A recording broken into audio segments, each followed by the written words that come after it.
Protein हा अन्न पदार्थाचे अतिशय महत्त्वाचा घटक आहे, पण बऱ्याच लोकांना त्यांचा आहार व्यवस्थित नसल्याने शरीरात प्रोटीनची कमतरता निर्माण होते. अशा वेळी मग लोक दुकानात विकत मिळणारे प्रोटीन शेक घेतात.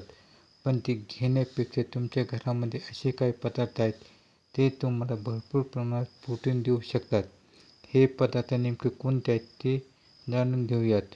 पहिला पदार्थ आहे तो म्हणजे कडधान्य. मोड आलेले कडधान्य कधीही कच्चे खाऊ नये.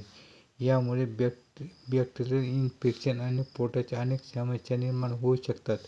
मोड आलेले कडधान्य चिमूटभर हळद घालून उकळून खावीत. त्यामुळे कडधान्य पचन चांगले होते.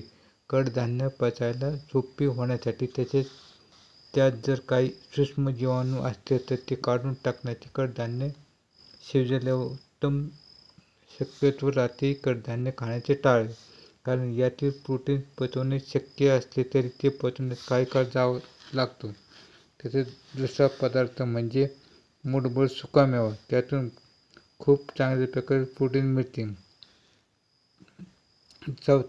भरपूर प्रोटीन देणारा चौथा पदार्थ म्हणजे गरिबांचा सुकामेवा म्हणून ओळखले जाणारे शेंगदाणे आणि फुटाणे. आपण दुपारी किंवा संध्याकाळी चहासोबत बिस्किटे खाण्याऐवजी मूठभर शेंगदाणे किंवा फुटाणे खा.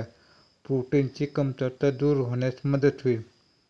तसेच पाचवा पदार्थ प्रोटीनसाठी सुपरफूड असणारा पाचवा पदार्थ आहे दूध आणि दुग्धजन्य पदार्थ.